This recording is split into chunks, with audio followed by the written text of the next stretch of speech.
Hello, my friends. So today I am back with another expansion on my discussion from yesterday about what makes a good story and the structure of a good story.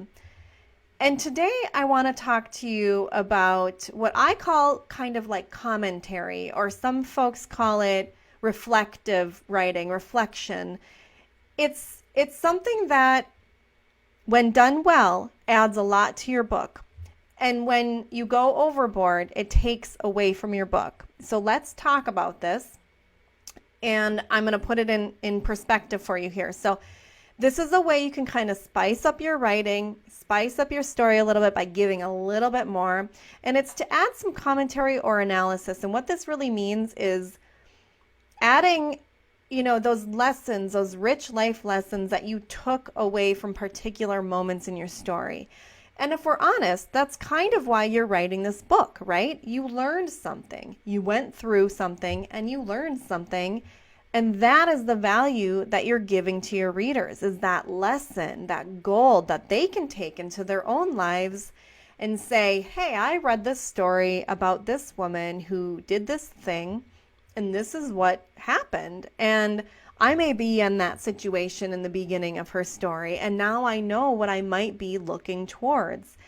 And when you can give her, your reader, those valuable little nuggets without sounding, and this isn't used in a degrading way, but like self-helpy, without writing a self-help book, she's going to get so much more from your book. So in your story, you're going to have these major turning points. Remember, in my last video, we talked about the structure of a story and how there's that climax and that turning point kind of in the middle, and the arc where the roller coaster starts rolling downhill, right? These are those major junctions, those major turning points.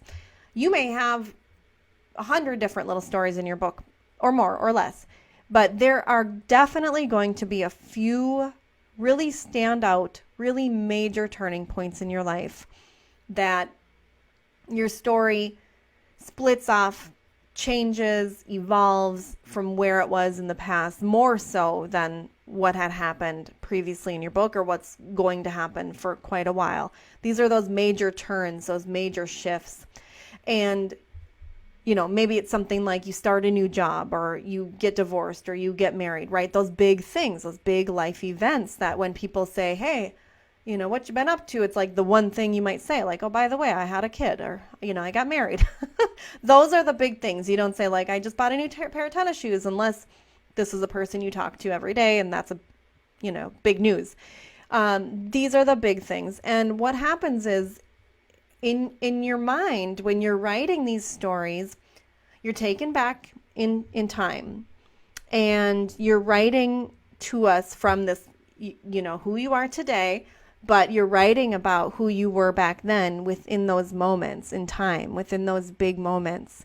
And because you have learned in your current self, right, in your current perspective, you've learned from where you were back then, you're able to infuse the story with those valuable nuggets. Now, there are good ways and bad ways of doing this, and I want to talk about this. How you implement this analysis and this sort of like, hey, lesson learned, let me talk to you about this. You can give insights into why you made that decision, or what happened after that changed your life, or what really influenced you to make the choice that you did, right? Think of a fork in the road. Why did you choose to go left instead of right? Why did you choose to ignore that other path, even though it looked like all the signs were pointing in that direction? Understanding your motivation and giving us that like hindsight perspective, and that valuable, if I would have known back then what I know now, that really is something your readers can take from, that's tangible for them. That's like, okay, I see why she made that decision. That is valuable, but we don't want to do it in a way that hurts your story.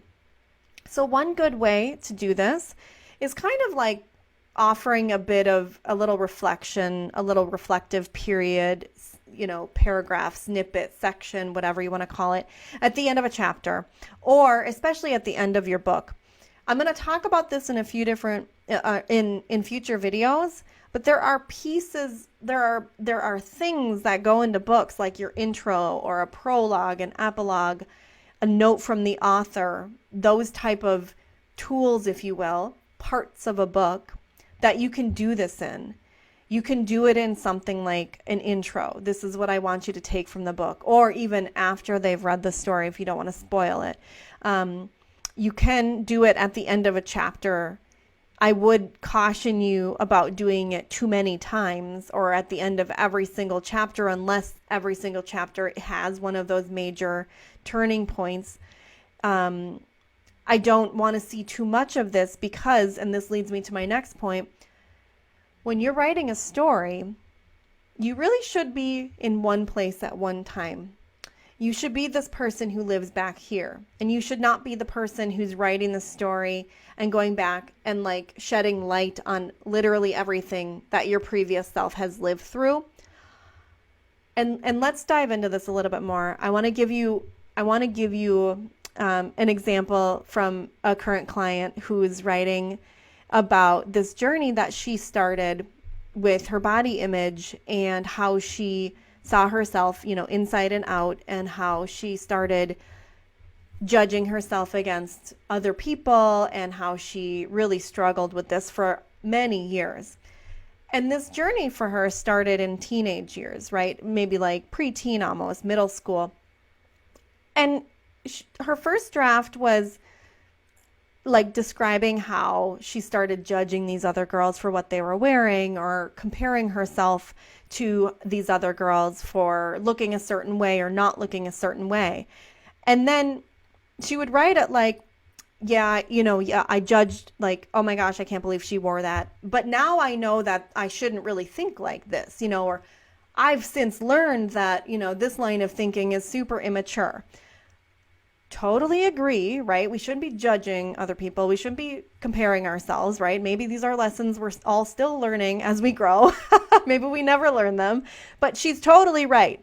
And that was my feedback to her. Yes, you're right. However, when you do that, when you go back to your, and I literally think of like multiple different yous running around, right? There's like 16-year-old you and like 30-year-old you and like, all these different ages and all of these different versions of yourself that live in your story depending on the timeline, because you're shifting, you're changing, you're learning, you're growing. There's something happening in your book. It's a journey, right? You're not ending in the same place that you started. You're not the same person as when you started. So there are different versions.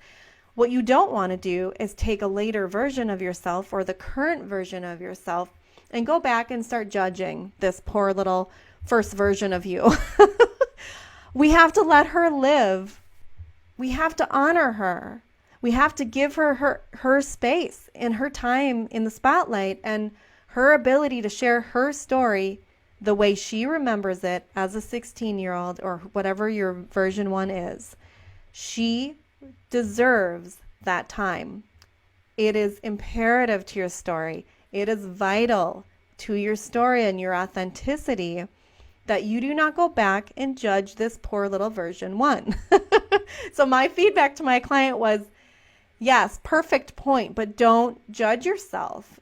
Take out that commentary. That's kind of what I call it, commentary. You're commenting like, oh gosh, I can't believe I ever thought that, or oh my gosh, why did I ever date him? He was horrible. Sure, those are the lessons you learned. You grew up, you moved on, you learned things about people and yourself and all of that. You experienced more things that led to different conclusions about where you had previously been. This is life. This is what happens to every person on the planet, or so I hope. If you ever stop growing, you're dead. That's what that means to me. If you ever stop growing as a person, you might as well just be dead, but I digress. So I told her to go back and revise it and give that 16-year-old version of herself her day in court. This is her story. That was her 16-year-old version's story. And we don't want to take that from her.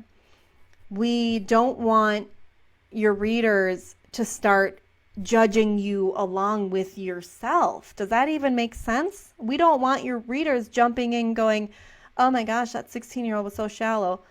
Well, of course she was.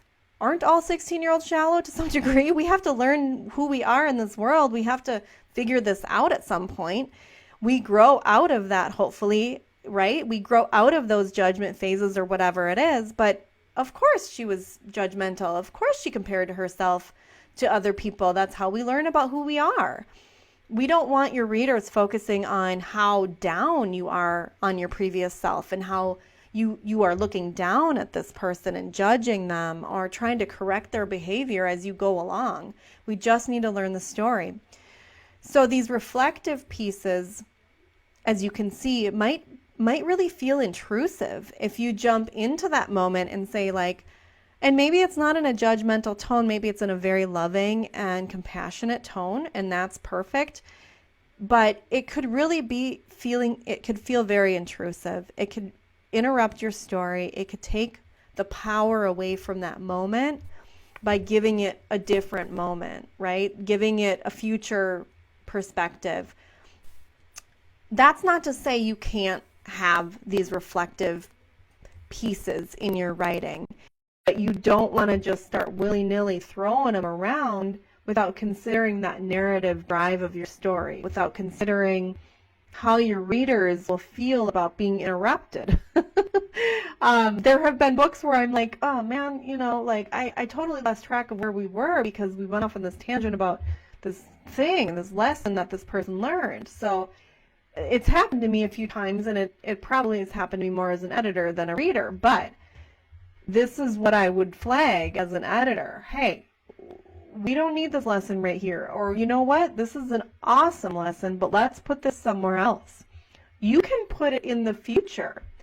Oh my gosh, I remember back when I was 16 and I used to judge people. And now, of course, I've grown out of that, blah, blah, blah, right? Like that belongs in the future. That is what happened in the future. So those are the lessons that you kind of carry forward in your book.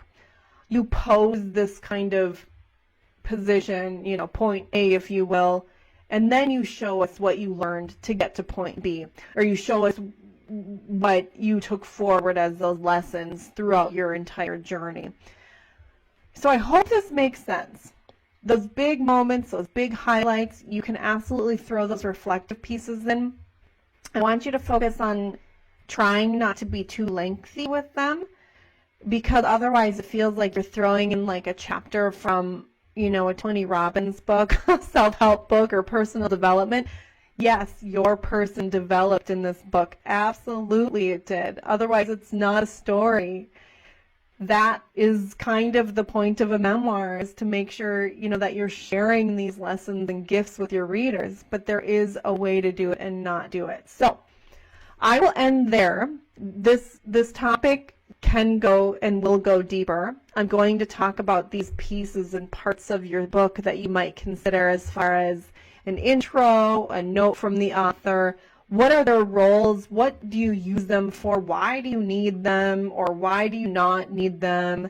And so stay tuned for future videos on this. But that is the lesson for today. Watch out for judging your past self. Look for those opportunities to add some reflection, and look for the best place to do it. And we will talk about some more options for that soon. Looking forward to it.